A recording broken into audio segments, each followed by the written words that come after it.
अफराद के हाथों में है अक़वाम की तकदीर, हर फर्द है मिल्लत के मुक़द्दर का सितारा। अस्सलामुअलैकुम नाज़रीन, स्पेशल टीवी के साथ मैं हूं आपका होस्ट मुदस्सर शहजाद और आज एक ऐसा ख़ास पैगाम लेकर आपकी खिदमत में हाजिर हुए हैं जिसकी हम समझते हैं कि बहुत ज़्यादा हमारे माशरे को ज़रूरत है। आज मेरे साथ जो गेस्ट मौजूद हैं सलमान खालिद साहब, जो ना सिर्फ एक प्रोफेशनल स्पेशल एजुकेशनिस्ट हैं बल्कि इसके साथ साथ इनका बहुत ज़्यादा एक्सपीरियंस है। तो चलते हैं उनकी तरफ। अस्सलाम वालेकुम सलमान साहब। जी वालेकुम सलाम, कैसे हैं मुदस्सर? अल्हम्दुलिल्लाह सलमान साहब।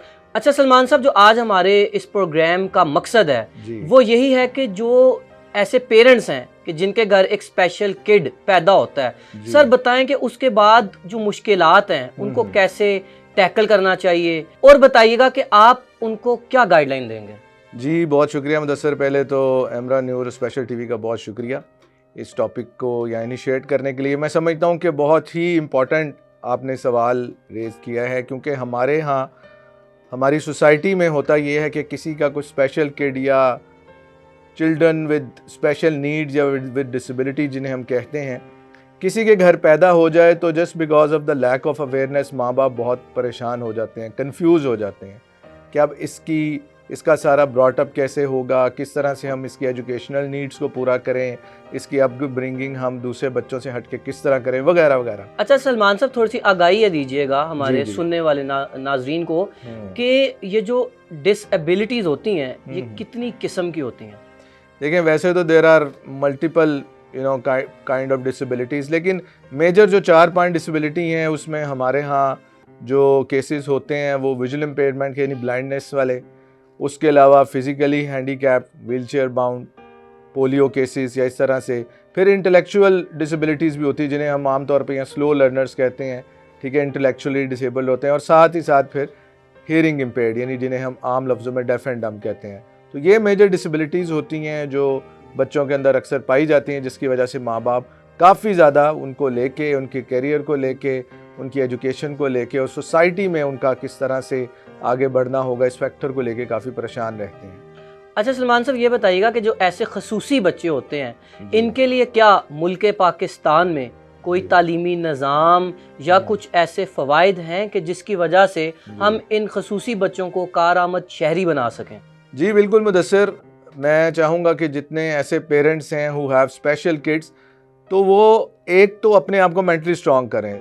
दे have to believe in the fact कि उनके दूसरे बच्चों की तरह ये खसूसी बच्चे भी उसी तरह तालीम के साथ साथ माशरे के दीगर शोबों में भी आगे जा सकते हैं। और इवन पाकिस्तान को अगरचे हम यूरोप से, अमेरिका से कंपेयर नहीं कर सकते फैसिलिटीज़ वाइज, लेकिन स्टिल हमारे यहाँ भी ऐसे खसूसी बच्चे अगर माँ बाप को प्रॉपर गाइडेंस मिले और वक्त के ऊपर उनकी स्कूलिंग कराएं और जो अवेलेबल रिसोर्सेज हैं उसकी अगर प्रॉपर यूटिलाइजेशन हो, तो किड्स विद स्पेशल नीड्स जो हैं ना ये सिर्फ अच्छे तरीके से अपनी तालीम हासिल कर सकते हैं, बल्कि हम देखते हैं कि हमारे यहाँ ऐसी बहुत सी एग्जांपल्स हैं मुदस्सर के प्रोफेशनल डोमेन्स के अंदर भी ये स्पेशल लोग अपना एक बहुत ज़्यादा आउटपुट दे रहे हैं इफेक्टिव किस्म का सोसाइटी में। अच्छा सलमान साहब, जिस तरह सुनने में आता है कि हुकूमत पाकिस्तान ने इन खसूसी बच्चों के लिए डिफरेंट अदारे बनाए हुए हैं, कुछ स्कूल हैं जो होते ही इन ख़ास बच्चों के लिए है। आप बताएं कि कितना मुफीद होता है कि पेरेंट्स उन बच्चों को उस स्कूल में दाखिल करवाएं, और इसका एक छोटा सा जल्दी से मुझे बता दें कि क्या प्रोसीजर होता है। जी बिल्कुल, देखें सबसे पहले ये कि पेरेंट्स को बिल्कुल मोटिवेटेड ख़ुद को रखना है कि उनके ये बच्चे भी पढ़ें, क्योंकि हमारे यहाँ एक बहुत ज़्यादा माइंड सेट है कि जी ऐसे बच्चे जो हैं वो घर के किसी कोने तक मुख्तस रहें बस, और उनकी यही ज़िंदगी। ऐसा नहीं है। स्पेशल स्कूल में जिस तरह ब्लाइंड बच्चों की अगर बात की जाए तो पाकिस्तान भर में बहुत से ऐसे इदारे हैं, स्पेशल एजुकेशन स्कूल्स हैं, प्राइवेट स्कूल्स हैं कि जहाँ पे ये खसूसी बच्चे, जिस तरह अगर ब्लाइंड की बात की जाए तो अजीज़ जहाँ बेगम ट्रस्ट फॉर द ब्लाइंड जो लाहौर में, वो बेस्ट स्कूल है पाकिस्तान का। इसी तरह फिज़िकली हैंडीकैप या इंटेलेक्चुअल डिसेबिलिटी या कोई ऑटिस्टिक चाइल्ड है तो उसके लिए भी गवर्नमेंट ऑफ पंजाब के स्पेशल एजुकेशन के 300 से ज़्यादा इदारे इस वक्त सिर्फ पंजाब में काम कर रहे हैं। तो all that parents need to do is कि वो ऐसे बच्चों को अच्छी तरीके से उनकी परवरिश तो करें ही करें, उन्हें ऐसे खुसूसी इदारों में लेके जाएं और उनके तालीमी सफ़र को बग़ैर किसी रुकावट के जारी रखें। और गवर्नमेंट की जहाँ तक प्रोविज़न की बात है उसमें स्पेशल NIC बनते हैं, यानी नेशनल आइडेंटिटी कार्ड जो होता है नादरा की तरफ से, वो स्पेशल जो पर्सन विद डिसेबिलिटी है उनका अलग से बनता है और उसकी बेसिस में फिर उन्हें बहुत सी फैसिलिटीज़ मैसर होती हैं, जिस तरह बस के फेयर्स हैं, कॉलेज यूनिवर्सिटी की जो फ़ी हैं उसमें उनको वेव ऑफ मिलता है वगैरह वगैरह। There are number of such facilities which can be availed अगर वो प्रॉपरली इस नादरा के कार्ड को हासिल करते हैं। जी सलमान साहब, मैं इसी तरफ आगे आ रहा था कि जो हमारी जामियात हैं, हमारे हुकूमत पाकिस्तान ने जो स्पेशल एजुकेशन की पॉलिसीज़ हैं सर, उसमें भी बच्चों को जो सरकारी यूनिवर्सिटियाँ हैं वहाँ पर सिर्फ फ़ीस जो है वो वेव ऑफ की जाती है, मतलब उनसे फ़ीस नहीं ली जाती, या जो प्राइवेट अदारे हैं वो भी किसी हद तक जो है वो इनको ये सहूलत देते हैं।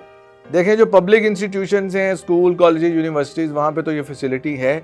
जो प्राइवेट है वो ज़ाहिर है गवर्नमेंट के लॉ उसके ऊपर, उनके ऊपर जो है जितने गवर्नमेंट के इस तरह के लॉज हैं या प्रोविजंस हैं वो उनके ऊपर लागू नहीं होती, लेकिन फिर भी कुछ ऐसी यूनिवर्सिटीज़ हैं जो अपने तई 50% से लेके 100% तक ऐसे बच्चों को वेवर देती हैं। जिस तरह लाहौर में हम बात करें, यूनिवर्सिटी ऑफ मैनेजमेंट टेक्नोलॉजी है, वो 50% ऑफ देती है। इसके अलावा और भी कुछ इंस्टीट्यूट्स हैं, अगर आप वहाँ अप्लाई करते हैं, आपकी फाइनेंशियल असिस्टेंस आपको रिक्वायर्ड है तो लोग कोऑपरेट करते हैं। अगर पेरेंट्स पुरअज़म रहें और उनके बच्चों को आगे जाने का शौक़ हो, अपने डिसेबिलिटी के बावजूद वो अपने लिए इस तरह के मौक़ों से फ़ायदा उठाना चाहें, तो मैं समझता हूँ प्राइवेट सेक्टर भी कहीं ना कहीं अपना सपोर्टिव रोल प्ले करता है। अच्छा सलमान साहब, क्या एक खसूसी बच्चे को एक स्पेशल CNIC ही बना लेना काफ़ी है या इसके अलावा भी कोई चीज़ ज़रूरी होती है? देखें, गवर्नमेंट की जो रिलेटेड जितनी फैसिलिटीज़ हैं जिसका हमने जिक्र किया, उसके लिए ज़रूरी है कि नादरा का ये जो स्पेशली इशूड कार्ड है NIC, जिसके ऊपर व्हील चेयर का लोगो होता है, वो ज़रूरी है। इसके साथ साथ ऑब्वियसली आपकी जो डिसेबिलिटी असेसमेंट रिपोर्ट है, जिसे हम डिसेबिलिटी सर्टिफिकेट कहते हैं, वो भी ज़रूरी होता है। उसके बाद ही नादरा का कार्ड बनता है। अच्छा सलमान साहब, हमारे नाजरीन को ना ज़रा ये थोड़ा सा ये जो डिसेबिलिटी सर्टिफिकेट की आपने बात की है ना, इसका ज़रा छोटा सा जल्दी से प्रोसीजर बता दें ज़रा। देखें, किसी के भी हाँ ऐसा अगर कोई स्पेशल केस है किसी के बच्चे में, किसी भी फ़र्द में, किसी घर के अंदर, तो हमारे जो सोशल वेलफेयर डिपार्टमेंट है पंजाब का, पंजाब भर के हर अज़ला में, हर ज़िले में उनके दफातर हैं। अब तो ऑनलाइन भी फैसिलिटी है मुदस्सर कि आप सोशल वेलफेयर की वेबसाइट के थ्रू भी, और स्पेशली लॉन्च्ड ऐप भी हैं जिसमें आप डाटा डाल के बच्चे का उसको सोशल वेलफेयर में रजिस्टर्ड कराएंगे तो आपको मेडिकल बोर्ड का एक अपॉइंटमेंट दे दी जाती है और वहाँ पे आप अपनी डिसेबिलिटी असेसमेंट करा के इस सर्टिफिकेट को बआसानी हासिल कर सकते हैं। कहने का मकसद ये है कि हमारे मुल्क में भी अब खसूसी बच्चों के लिए बहुत सारा काम किया जा रहा है और जो उनके वालिदैन हैं उनके लिए काफ़ी आसानियां पैदा की जा रही हैं। अच्छा सलमान साहब, हम आगे चलते हैं। बच्चे पढ़ लिख जाते हैं, उसके बाद देखा गया है कि जो सरकारी नौकरियां हैं वहाँ पर तो कहीं ना कहीं इन बच्चों के लिए, खसूसी अफराद के लिए कोटा सिस्टम है। तो आप कुछ मैसेज देंगे जो प्राइवेट इदारे हैं उनको? जी बिल्कुल, जैसा कि आपने बताया, कुछ प्रोविंसेस में 3%, कहीं 5% तक कोटा है, और मैं समझता हूँ अगर उस पर भी प्रॉपरली इम्प्लीमेंटेशन हो तो बहुत से जो पर्सन विद डिसेबिलिटी है उनकी एम्प्लॉयमेंट का इशू रिजॉल्व हो जाता है। जहाँ तक प्राइवेट सेक्टर की बात है, कॉर्पोरेट सेक्टर की बात है, वहाँ भी अब हमें ऐसे केसेस मिलते हैं। तो it's all about coming forward and having kind of awareness session के जिसके थ्रू आप ऐसे प्राइवेट सेक्टर के लोगों को, कॉर्पोरेट सेक्टर को, ऑफिस को आप कन्विंस करें कि अगर आप इन खुसूसी अफराद को मौका दें और वो भी पढ़े लिखे बाशऊर शहरी हैं इस माशरे के, तो वो भी अपना इक्वली इफेक्टिव जो है वो आउटपुट दे सकते हैं, और हमारे पास एग्जांपल्स हैं यहाँ पे।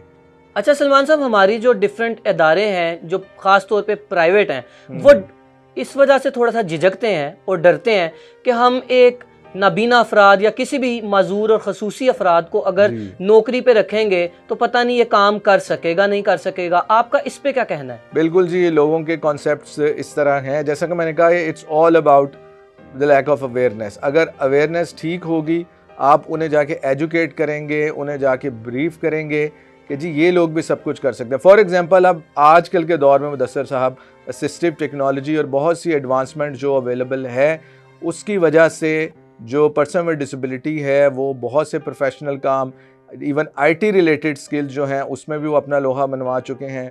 और बैंकिंग सेक्टर के अंदर आपको स्पेशल अफराद मिलते हैं। अगर आप इंडिया की बात करें, अपने पड़ोसी मुल्क की, तो उसमें बैंकिंग के अंदर बहुत से जो बैंक्स हैं उनकी जो मैनेजर लेवल की पोस्ट हैं वहाँ भी विजुअली इम्पेयर्ड यानी ब्लाइंड लोग बैठे हैं। सो मैं समझता हूँ अगर कॉर्पोरेट सेक्टर, प्राइवेट सेक्टर के लोग इन्हें मौका दें और उनको फैसिलिटेट करें, इनकरेज करें, तो वो उनके दूसरे एम्प्लॉयज़ की तरह बल्कि उससे बेहतर आउटपुट अपना देंगे वहाँ पे। जी सलमान साहब, आपके साथ बड़ा एक प्रोडक्टिव सेशन रहा और आपने बड़ी इंफॉर्मेशन हमारे साथ शेयर की। और इस प्रोग्राम के आखिर में मैं यही कहना चाहूँगा कि अफराद के हाथों में है अक़वाम की तकदीर, हर फर्द है मिल्लत के मुकद्दर का सितारा। नाज़रीन, ये सिर्फ बातें नहीं थीं, मिसाल आपके साथ मैं मौजूद हूँ, मेरे साथ बैठे हुए सलमान साहब मौजूद हैं। हम किसी से कम नहीं, लाते रहेंगे आपके लिए मजीद ऐसी इंफॉर्मेटिव वीडियोस। तब तक के लिए हमें दीजिए इजाजत। अल्लाह हाफिज। पाकिस्तान जिंदाबाद।